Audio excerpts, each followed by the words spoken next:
अस्सलामुअलैकुम नाज़रीन, आप देख रहे हैं सियासत टीवी और प्राइम टाइम न्यूज़ बुलेटिन में आप सभी का क़याम मक़दम है। मैं हूं नाज़िमा। सबसे पहले नज़र हेडलाइंस पर। असेंबली में म्यूनिसिपल एक्ट तरमीमी बिल पर ज़बरदस्त मबाहिस, तफसीली बहस के बाद आखिरकार बिल मंजूर। मुकामी बलदी इदारों के इंतखाबात के शेड्यूल पर हुकूमत ने किया अहम ऐलान। कहा 10 सितंबर से पहले लोकल बॉडी इलेक्शन का नोटिफिकेशन और 30 सितंबर तक इंतखाबात मुकम्मल कर लिए जाएंगे। बीसी बिल सिर्फ अवाम को धोखा देने के लिए लाया गया। KTR का असेंबली के ऐवान में इल्जाम। कहा अगर कानून दुरुस्त तौर पर बनाया जाए तो अदलिया रुकावट नहीं बनती। हुकूमत इंतखाबी वादों को पूरा करने में नाकाम। हरीश राव का इल्जाम। कहा कांग्रेस ने दिया है अवाम को धोखा। BC रिजर्वेशन के बारे में आज बात करने वाली BRS ने 10 साल तक इख्तिदार पर रहते हुए क्या किया। पूनम प्रभाकर ने कहा रियासत की तारीख में लिया जा रहा है तारीखी फैसला, मनहूस बातें ना की जाएं। मूसा नदी में पानी बढ़ने से मूसाराम बागपुल को ट्रैफिक के लिए बंद कर दिया गया। मूसा नदी के साथ कई नशेबी इलाके अलर्ट पर हैं, हुक्काम का बयान। ऑपरेशन पोलो में शामिल सिपाहियों की याद में हैदराबाद में लिबरेशन डे मनाया जाएगा। मन की बात के दौरान वजीर आजम मोदी का ऐलान। वजीर आजम मोदी की चीन में सदर शी जिनपिंग से मुलाकात। सरहद पर अमन, आपसी ताउन और बाहमी ताल्लुकात में इस्तेहकाम पर जोर। एतमाद और एहतराम के साथ हिंद चीन दोस्ती को नया मोड़ देने का अज़्म। और पसमानदा दलित अक़लियती बिरादरी को मेन स्ट्रीम मीडिया ने यकसा नजरअंदाज कर दिया। राहुल गांधी का रिमार्क। कहा सोशल मीडिया पर सच्चाई उजागर करने वाले नौजवानों को दी जा रही है धमकियां। हेडलाइंस आपने देखी। अब पेश है खबरों की तफसील। शुरुआत करते हैं ऐवान असेंबली के मानसून सेशन से जुड़ी अहम खबरों से। आज ऐवान असेंबली के मानसून सेशन का दूसरा दिन था, जिसमें BC रिजर्वेशन बिल पर वजीर आला रेवंत रेड्डी ने BRS के रुकने असेंबली G कमलाकर से तजावीज़ देने की अपील की और इस पर कमलाकर ने अहम मशवरा दिया और कहा कि 42% रिजर्वेशन के निफाज के लिए 90 शेड्यूल में तरमीम करने की कोशिश करनी चाहिए। उन्होंने कहा हमारी तजवीज़ को संजीदगी से हुकूमत को लेना होगा। इस मौके पर रियासती वज़ीर पूनम प्रभाकर ने भी रद्द-ए-अमल दिया और कहा कि BC रिजर्वेशन के बारे में आज बात करने वाली BRS ने 10 साल तक इख्तिदार पर रहते हुए क्या काम अंजाम दिए। पूनम प्रभाकर ने निशानदेही की कि रियासत की तारीख में एक तारीखी फैसला लिया जा रहा है। इस मौके पर मनहूस बातें ना की जाएं तो बेहतर होगा। आज ऐवान असेंबली ने म्यूनिसिपल एक्ट तरमीमी बिल की मंजूरी दे दी। असेंबली में इस बिल पर तफसीली बहस भी हुई। बहस के बाद ऐवान के तमाम अरकान ने बिल के निफाज के लिए अपनी मंजूरी दे दी।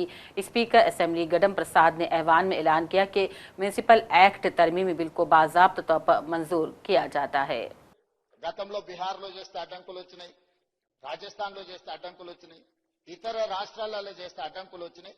ఆ విధమైన అడ్డంకులు తెలంగాణ రాష్ట్రంలో రాకూడదు, బలహీన వర్గాలకు మేలు జరగాలి అన్న ఆలోచనతోటి అధికారుల కమిటీని, కమిషన్ని, మంత్రులను కూడా ఆయా రాష్ట్రాలకు పంపించి అక్కడ మొత్తం సమాచారాన్ని సేకరించి అక్కడ చట్టపరంగా న్యాయపరంగా ఎదుర్కొన్న సమస్యలను అన్నిటిని కూడా క్షుణ్ణంగా పరిశీలించి ఆ తర్వాత డెడికేటెడ్ కమిషన్ అపాయింట్ చేయడం జరిగింది అధ్యక్ష.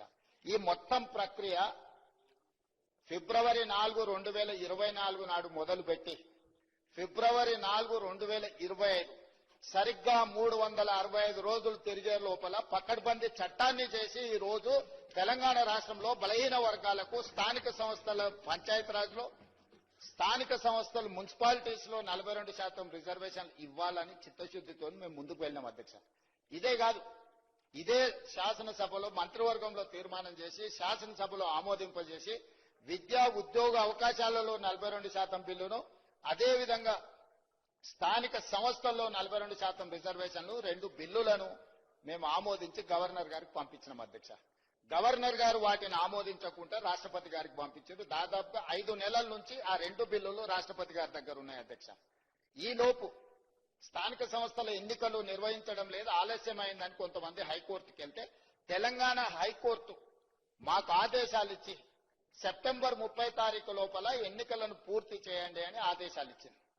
ఆదేశాలు ఇచ్చినప్పటి నుంచి 30 రోజుల లోపల రిజర్వేషన్లను కూడా నిర్ధారించండి అని చెప్పి ఆదేశాలు ఇవ్వడం జరిగింది అధ్యక్ష. హైకోర్టు ఆదేశాల మేరకు ఉన్న పరిస్థితులను చట్టాలను అన్నిటిని పరిశీలిస్తే 2018లో చంద్రశేఖరరావు గారు తీసుకొచ్చిన పంచాయత్ రాజ్ యాక్ట్ గంగ్ల కమలాకర్ గారు బీసీ మంత్రిగా ఉండుకుంటూ తెచ్చిన చట్టం ఏంటంటే 50% పరిమితికి లోబడి BRS कायद साबिक़ रियासती वज़ीर हरीश राव ने असम्बली में पेश करदा मज़कूरा तेलंगाना म्यूनसिपलिटीज़ तीसरी तरमीम बिल पर बहस के दौरान हुकूमत तेलंगाना को अपनी शदीद तनकीद का निशाना बनाया। हरीश राव ने जारहाना अंदाज में कहा कि चीफ मिनिस्टर रेवंत रेड्डी के बराह रास्त कंट्रोल में रहने के बावजूद 22 माह का अरसा गुजर गया है, मगर एक भी नई म्यूनसिपलिटी या फिर मौजूदा म्यूनसिपलिटी के लिए हुकूमत अब तक फंड फ्राहम करने में नाकाम रही। इंतखाबी वादों को भी याद दिलाते हुए हरीश राव ने कहा BRS पार्टी पर LRS को रोकने का इल्जाम आयद करते हुए आवाम से वादे किए गए थे। उन्होंने कांग्रेस हुकूमत पर आवाम से झूठे वादे करने का इल्जाम लगाया और आवाम को गुमराह करने का भी इल्जाम लगाया। सर स्पीकर सर गौरव శాసనసభ వ్యవహారాల మంత్రి గారు ముఖ్యమంత్రి గారి తరఫున వారు కొత్త మున్సిపాలిటీలను ఏర్పాటు చేస్తూ కొన్ని మున్సిపాలిటీల్లో గ్రామ పంచాయతీలను చేర్చుతూ ముఖ్యంగా సంగారెడ్డి జిల్లాలో నిర్ణయాన్ని గతంలో ఇచ్చినటువంటి ఆర్డినెన్స్ ను ఈ సభ ఆమోదానికి తీసుకురావడం జరిగింది. సో ఆ బిల్లును పూర్తిగా మేము సమర్థిస్తా ఉన్నాం, ఆ బిల్లుకు సపోర్ట్ చేస్తా ఉన్నాం. అయితే నేను మంత్రి గారిని అడగాల్సింది, ఎందుకంటే ముఖ్యమంత్రి గారి దగ్గరనే ఈ శాఖ ఉంది. 22 నెలలైంది ప్రభుత్వం వచ్చి. పరిస్థితి ఏంటంటే ఎన్ని మున్సిపాలిటీలు ఏర్పాటు చేశామన్నది ముఖ్యం కాదు, మున్సిపాలిటీలను ఎంత మేరకు అభివృద్ధి చేశాము, అసలు మున్సిపాలిటీలకు ఏమైనా నిధులు ఇస్తున్నారా లేదా. ఈ రోజు మున్సిపాలిటీల పరిస్థితి ఇక్కడ అందరూ ఆల్మోస్ట్ చాలా మంది ఎమ్మెల్యేలు మున్సిపాలిటీలు ఉన్నటువంటి వాళ్ళే ఉన్నారు. నేను నా సిద్దిపేట దగ్గర కూడా మున్సిపాలిటీ ఉంది, దాదాపు 1,20,000 ఓట్లు ఉంటాయి అధ్యక్ష. పరిస్థితి ఏంటంటే ఫాగింగ్ కు కూడా డబ్బులు లేని పరిస్థితి వచ్చింది అధ్యక్ష. గతంలో బీఆర్ఎస్ ప్రభుత్వం ఉన్నప్పుడు నెల నెల పట్టణ ప్రగతి కింద ప్రతి నెల కూడా మున్సిపాలిటీలకు డబ్బులు ఇచ్చేవాళ్ళం. కానీ ఈ ప్రభుత్వం వచ్చిన తర్వాత పట్టణ ప్రగతి నిధులు ₹1 కూడా ఇవ్వడం లేదు. ఎన్నికలు జరగలేదని అటు ఫైనాన్స్ కమిషన్ డబ్బులు రావడం లేదు. పైగా LRS గతంలో మీరే మా మీద ఆరోపణలు చేశారు, బీఆర్ఎస్ ప్రభుత్వం పేదల నుండి డబ్బులు వసూలు చేస్తా ఉంది, రక్త మాంసాలు పిలుస్తా ఉన్నారు. కాంగ్రెస్ వస్తే रियासती वजीर कोमटिरेड्डी वेंकट रेड्डी मुकामी बल्दी इदारों के इंतखाबात के शेड्यूल पर अहम ऐलान किया। मीडिया से बात करते हुए उन्होंने वाज़ेह किया कि रियासत में पहले मंडल परिषद और बाद में जिले परिषद के इंतखाबात होंगे। उन्होंने मजीद कहा कि 10 सितंबर से पहले लोकल बॉडी इलेक्शन का नोटिफिकेशन जारी कर दिया जाएगा और 30 सितंबर तक इंतखाबात मुकम्मल कर लिए जाएंगे।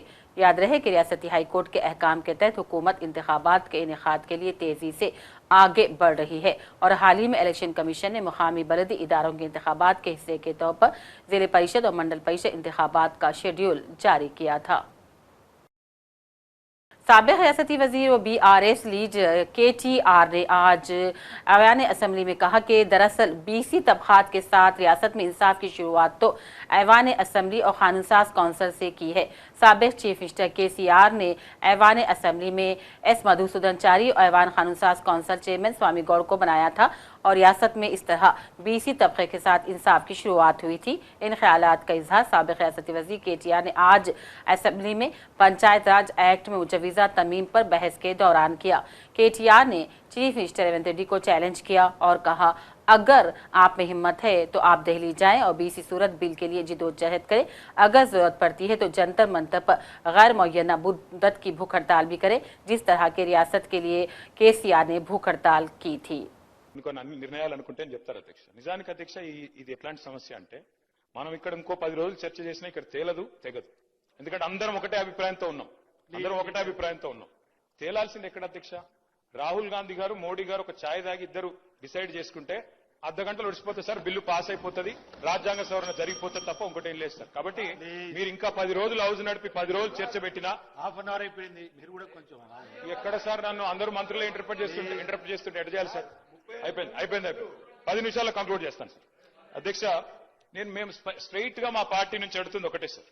ఇప్పుడు మళ్ళొక్కసారి మీరు మార్చ్ లో బిల్లు పాస్ చేసిన దానికి దీనికి తేడా ఏంటి? నంబర్ 1, ఆ రోజు ప్రెసిడెంట్ గారి దగ్గర పంపారు, మరి ప్రెసిడెంట్ గారు ఇంకా సంతకం పెట్టకుండానే మళ్ళీ పంపడం వల్ల మళ్ళీ చేయడం వల్ల ఎట్లా దీనికి రిలీఫ్ వస్తుంది? Number 1 question sir. తర్వాత చెప్పండి సార్, వాళ్ళు మళ్ళీ మంత్రులు ఊరికే ఇంటర్వ్యూ కాకుండా చూసుకోండి మీరు, తర్వాత రిప్లై వల్ల వారు చెప్పమనండి.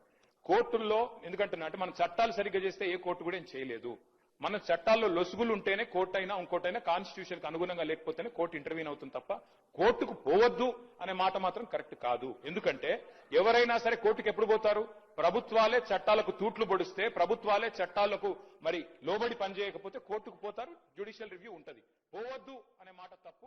డెఫినెట్ గా ప్రజలు न्यूज़ एडिटर सियासत जनाब आमिर खान साहब ने आज जगतियाल के रूबी फंक्शन हॉल में तलबा की पुरहुजूम तकरीब से खिताब किया, जहां इनामात तकसीम किए जा रहे थे।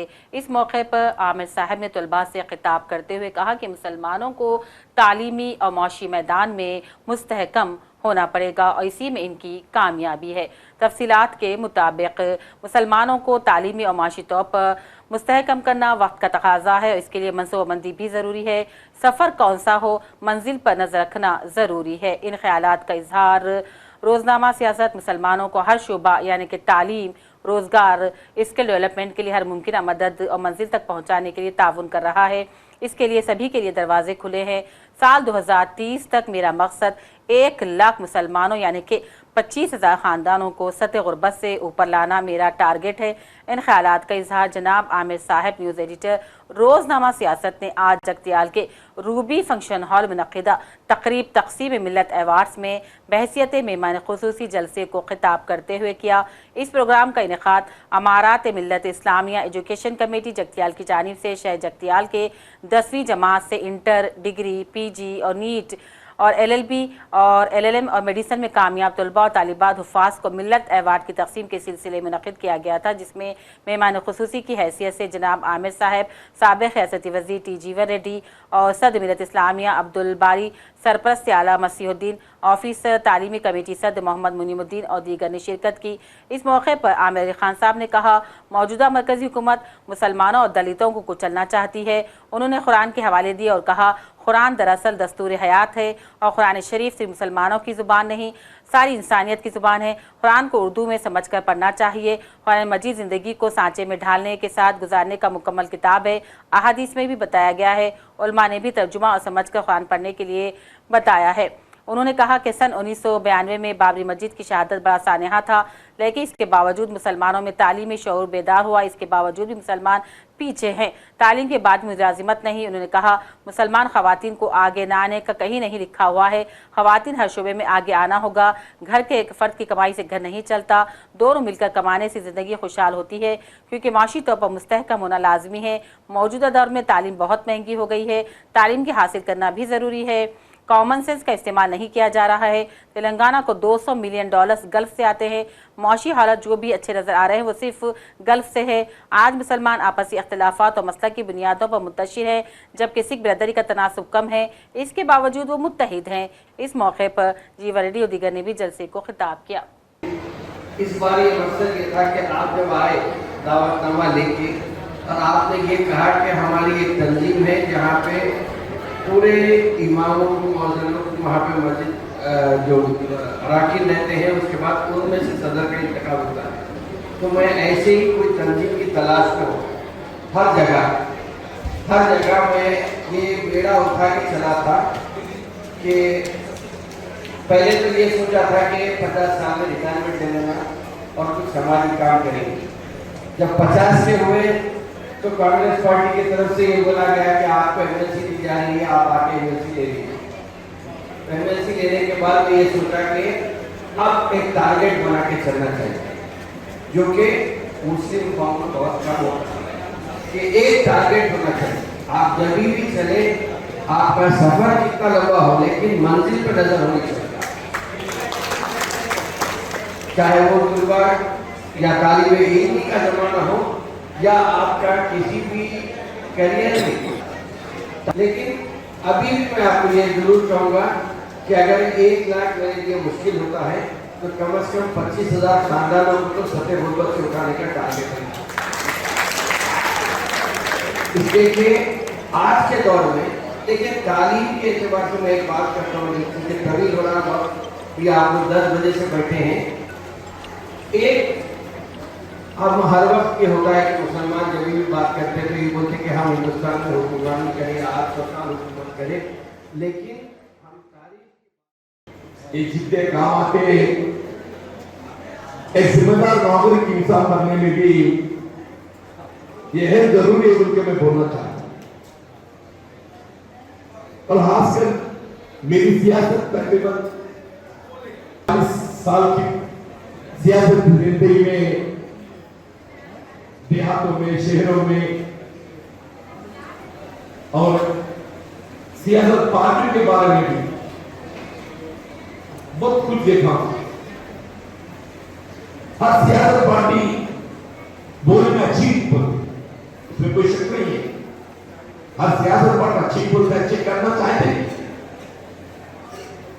पर कहां तक हम में कर सक रहे हैं वो सोचने की चीज, वो सोचने की चीज। मुसलमानों में जितने पसंदगी है, क्या मैं समझता हूं और कोई मजहब में भी नहीं, मुसलमानों में पसंदगी जो बैकवर्डनेस जो है, एक जमाने में जिला के ऊपर दिल्ली से नीचे जैसा नवाबाद एक राज्य देहातों में जिला करने वाले मुसलमान गांव में से कोई नहीं, पूरा शहर में आके सेटल हो गए, पूरे शहर में आके सेटल। अब शहर में रोजगार पाना बोले तो इश्क़ रसूल सल्लल्लाहु अलैहि वसल्लम में सरशार हज़ारों शमाए मोहम्मदी के परवानों ने गुलामान महदी अलैहिस्सलाम के ज़ेर एहतमाम चंचलगुड़ा जूनियर कॉलेज मुनक़िदा मिलादुन्नबी सल्लल्लाहु अलैहि वसल्लम कन्वेंशन में शिरकत की। ख़वातीन की कसीर तादाद भी इस मुक़द्दस कन्वेंशन में मौजूद थी। कौम महदविया के मशाइख़ीन उलमा ने सीरतुन्नबी सल्लल्लाहु अलैहि वसल्लम के मुख्तलिफ़ गोशों पर बसीरत अफरोज़ खिताब किए। शोरा ने अक़ीदत में डूब कर नात रसूल सल्लल्लाहु अलैहि वसल्लम पेश की। निज़ामत के फ़राइज़ मौलाना नेमतुल्लाह खान सोफ़ी ने अंजाम दिए, जबकि मुक़्तदर अमीर अली खान ने तमाम का शुक्रिया अदा किया। हजरत हसन बिन साबित रज़ी अल्लाहु अन्हु इस्लाम को कबूल करने से कबल हुजूर मोहम्मद अरबी सल्लल्लाहु अलैहि वसल्लम की मजम्मत में अशार पढ़ा करते थे, लेकिन जब उन्होंने इस्लाम को कबूल किया तो अपनी पूरी शेरी सलाहियतों को इस्लाम के लिए और मोहम्मद अरबी सल्लल्लाहु अलैहि वसल्लम के लिए वक्फ किया।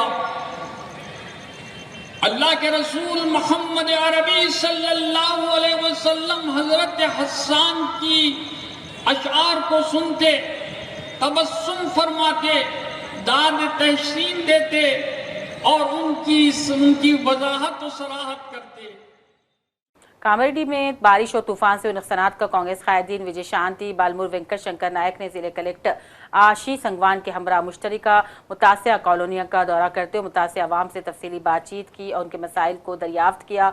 वाज़ेह है कि कामारेड्डी जिला इंतजामिया की जानिब से बर वक्त हरकत में आते हुए राहतकारी के कामों को अंजाम दिया गया। खुसूसन जिले कलेक्टर आशीष संगवान, जिले एसपी राजेश चंद्र और दीगर ओहदेदारों ने हरकत में आते हुए बड़े पैमाने पर बारिश और सैलाब में राहतकारी के कामों को अंजाम दिया।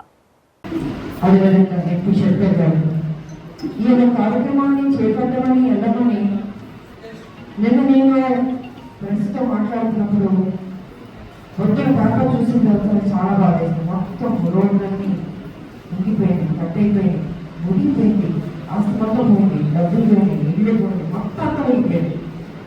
నేను మహేష్ గారి దగ్గర చెప్పాను, మహేష్ గారు మేము అందరం వెళ్తాం అక్కడికి చూడాలి, ఎందుకంటే ఇంట్లో ధైర్యం చెప్పాలి ప్రజలకి అని చెప్తే తప్పకుండా అనేసి ఆయన ముఖ్యమంత్రి గారు అందరూ మాట్లాడుకొని మనకు ఈ కార్యక్రమం జరగాలి చెయ్యండి అని చెప్పడం జరిగింది.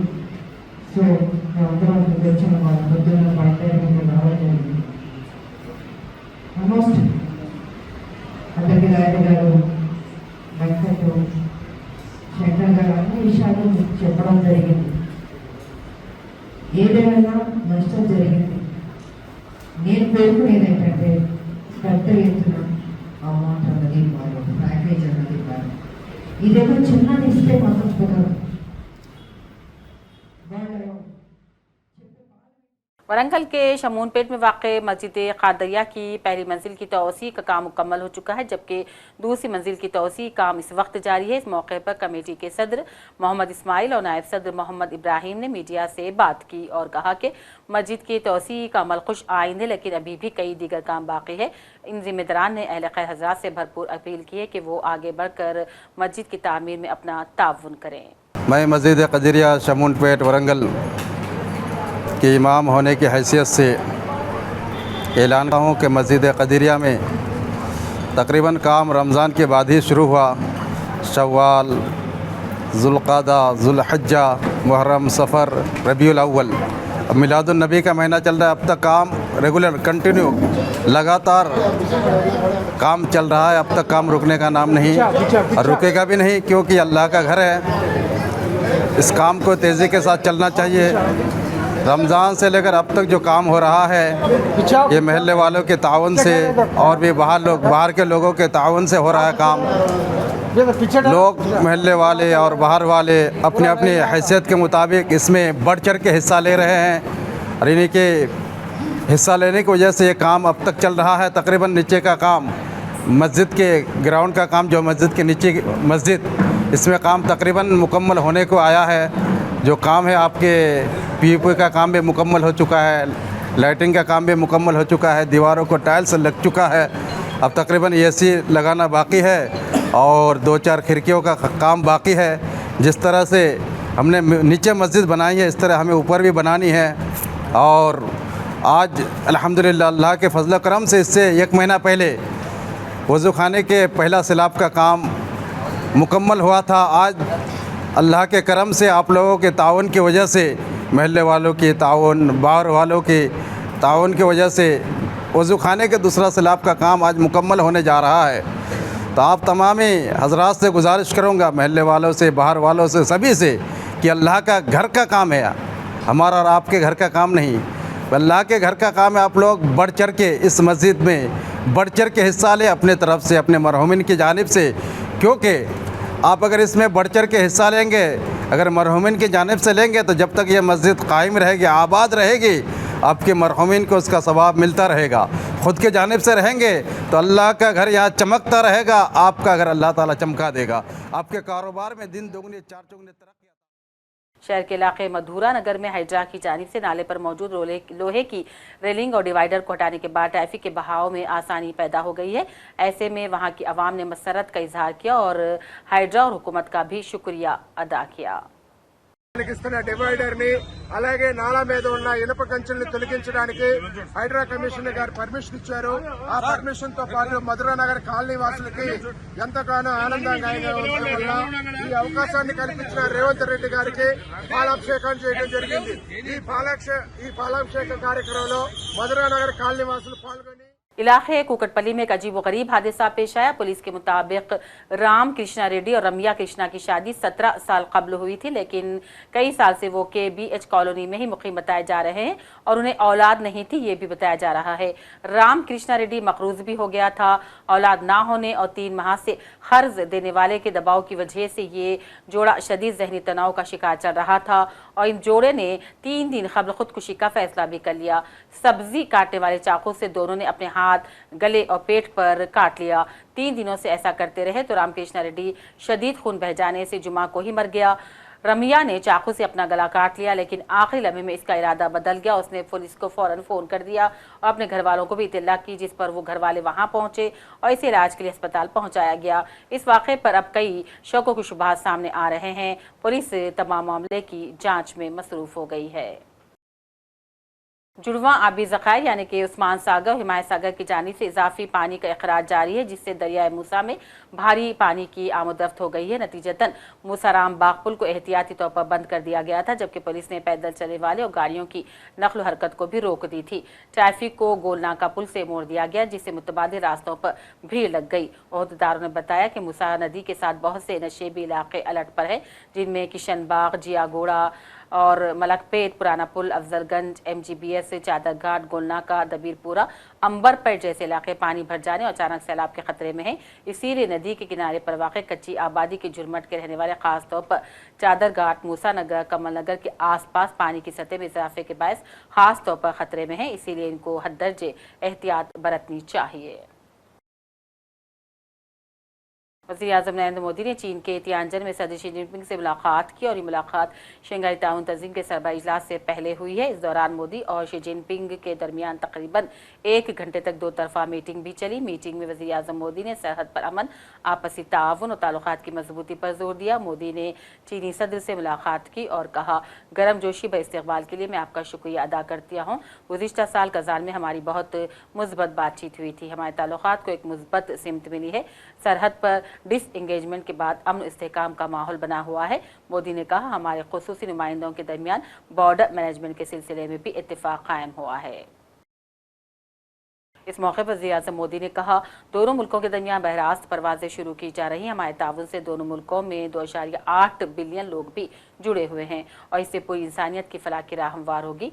मोदी ने कहा, आपसी एतमाद, एहतराम, हसासियत की बुनियाद पर हम अपने ताल्लुकात को आगे बढ़ाने के लिए पुरअज़्म हैं। हृदय से आभार व्यक्त करता हूं। पिछले वर्ष कजान में हमारी बहुत ही सार्थक चर्चा हुई थी। हमारे संबंधों को एक सकारात्मक दिशा मिली। सीमा पर डिसएंगेजमेंट के बाद शांति और स्थिरता का माहौल बना हुआ। हमारे स्पेशल रिप्रेजेंटेटिव्स के बीच बॉर्डर मैनेजमेंट के संबंध में सहमति बनी। कैलाश मानसरोवर यात्रा फिर से शुरू की। दोनों देशों के बीच डायरेक्ट फ्लाइट भी फिर से शुरू की जा रही है। हमारे सहयोग से दोनों देशों के 2.8 बिलियन लोगों के हित जुड़े हुए। इससे पूरी मानवता के कल्याण का मार्ग भी प्रशस्त होगा। परस्पर विश्वास, सम्मान और संवेदनशीलता के आधार पर हम अपने संबंधों को आगे बढ़ाने के लिए प्रतिबद्ध है। एफएमसी चीन द्वारा HCO की सफल अध्यक्षता के लिए मैं आपको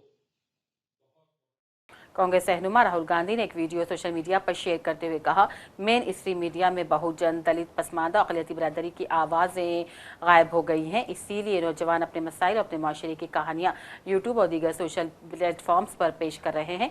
लेकिन अफसोस की बात तो यह है कि इनकी कोशिशों को दबाने के लिए उन्हें धमकियाँ, झूठे मुकदमात और तशद्दुद का सामना करना पड़ रहा है। इसी वीडियो को उन्होंने यूट्यूब पर भी शेयर किया और कैप्शन में मजीद वजाहत करते हुए कहा कि जब मेन स्ट्रीम मीडिया ने बहुजन बिरादरी की आवाज़ और मसाइल को नज़रअंदाज कर दिया तो ये नौजवान अपनी हिम्मत पर यूट्यूब जैसे प्लेटफॉर्म्स पर अपनी कम्युनिटी की तकालीफ को सामने लाने लगे। लेकिन मनुवादी ताकतें इसको भी बर्दाश्त नहीं कर रही हैं और झूठे मुकदमात बनाकर इन्हें डराने और धमकाने और मारने की भी कोशिश की जा रही है। ये हमारे साथी सन्नी भाई हैं, ये सारे लोग ही। तो इसमें केस हुआ? इस पे केस हुआ, 20-22 दिन जेल में रहे, उसके बाद बाहर आ गए। और हमने भी मतलब उसके बाद ज्यादा एक्शन लेने की इसलिए कोशिश नहीं की सर, क्योंकि बार बार कॉलेज, ये तो अटेम्प्टेड मर्डर है। हाँ, अटेम्प्ट टू मर्डर है सर। वो 20 दिन में बाहर आ गए और अभी भी थ्रेट मिलता है सर कि केस उसी से। हाँ, उसी से सर, अभी भी थ्रेट मिलता है। और मुझे लगता है कहाँ का है ये पटना यूनिवर्सिटी का मामला है सर। और ये पहला केस नहीं है, ये सिर्फ मेरे साथ, वहाँ स्टूडेंट के साथ भी होता है। मतलब बहुत बुरा बर्ताव होता है सर। मतलब हम लोग वो काम कर रहे हैं सर जहाँ पर मेन स्ट्रीम के लोग नहीं पहुंच पाते हैं, हम वहां पहुंचते हैं। कोविड में मेरी मम्मी एक्सपायर कर गई, तो मुझे ये इंस्पिरेशन मिला कि मुझे इस फील्ड में आना है, क्योंकि मैंने भेदभाव देखा कोविड के समय में सर। मैं क्लियर ये बोल रहा हूँ आपसे कि मैंने भेदभाव देखा, और वो भेदभाव किस आधार पे वो आप बेहतर जानते हैं, आपके सामने बैठे हैं। ये अभी चल रहा है, यहाँ पे यात्रा चल रही है। आप 52 लोग दिल्ली में आके मुझसे मिलो, ठीक है? और फिर थोड़ी अच्छी तरह सोच के प्लान करके कि हम इस 52 को 100, 200, 500, 1000, 2000, 10,000 कैसे करें, और किस प्रकार से हम आपकी थोड़ी सी अगर प्रोटेक्शन हो, असिस्टेंस हो, जो भी, मैं बड़े वायदे नहीं करूंगा, बट किस प्रकार से हम कर सकते हैं उसके बारे में डिस्कस करते हैं। Thank you. वज़ीर-ए-आज़म मोदी ने आज अपनी मन की बात में कहा कि ऑपरेशन पोलो के जांबाजों की हिम्मत और हौसले की याद में आइंदा महीने हैदराबाद में लिबरेशन डे मनाया जाएगा। उन्होंने आकाशवाणी पर नशर होने वाले अपने महाना प्रोग्राम मन की बात में कहा, ये वही महीना है जब हम उन बहादुर सिपाहियों के हौसलों को याद करते हैं जिन्होंने ऑपरेशन पोलो में हिस्सा लिया था। इस मौके पर मोदी ने शदीद बारिशों की वजह से कुदरती आफात से होने वाले नुकसानात पर भी गहरे रंज गम का इजहार किया और राहत बचाव कामों से तेजी लाने की भी अपील की। जम्मू कश्मीर के वजीर आला उमर अब्दुल्ला ने रामबन के सैलाब से मुतासर इलाकों का दौरा किया। इस मौके पर उन्होंने राहती कामों का जायजा लिया। उमर अब्दुल्ला ने कहा, हालिया दिनों बादल फटने से जम्मू कश्मीर के कई इलाकों में सैलाब और मिट्टी के तोते खिसक गए, जिससे बड़ी तबाही मची। उनकी हुकूमत ने इस बड़े नुकसान की पाबंदी के लिए मरकज से इमदाद तलब की है। उन्होंने कहा कि अपने तौर पर जितना हो सकता था हमने आपकी मदद की। अब मरकजी हुकूमत की जिम्मेदारी बनती है कि इस तबाहकुन कुदरती आफत के मुतासिर की मदद के लिए आगे आए। इसके अलावा टूटे हुए पुल, सड़कों की तामीर, मरम्मत और तबाह होने वाली बस्तियों की बाजाबादकारी के लिए भी उन्होंने मरकज से भरपूर इमदाद की अपील की। जम्मू कश्मीर को मुल्क के बाकी हिस्सों के साथ जोड़ने वाली श्रीनगर जम्मू कौमी शाहराह पर आज मुसलसल 6 रोज भी ट्रैफिक की नकल बंद रही। हुक्काम ने लोगों से कहा कि वो बहाली का काम मुकम्मल होने तक कौमी शाहराह पर सफर करने से इज्तनाब बरतें, अफवाहों पर कान न धरें। उधर जनूबी कश्मीर के ज़िले शुपियां के सूबे जम्मू के पूंछ और राजौरी अजला के साथ जोड़ने वाले तारीखी मुगल रोड और वादी को लद्दाख यूनियन टेरिटरी के साथ जोड़ने वाली श्रीनगर लेह शाहराह और संतन रोड पर हस्ब एडवाइजरी ट्रैफिक की नकल जारी है। आखिर में हेडलाइंस पर डालते हैं एक और नजर। असेंबली में म्यूनिसिपल एक्ट तरमीमी बिल पर जबरदस्त मुबाहिस, तफसीली बहस के बाद आखिरकार बिल मंजूर। मुकामी बलदी इदारों के इंतखाबात के शेड्यूल पर हुकूमत ने किया अहम ऐलान। कहा, 10 सितंबर से पहले लोकल बॉडी इलेक्शन का नोटिफिकेशन और 30 सितंबर तक इंतखाबात मुकम्मल कर लिए जाएंगे। बीसी बिल सिर्फ अवाम को धोखा देने के लिए लाया गया। KTR का असेंबली के ऐवान में इल्जाम।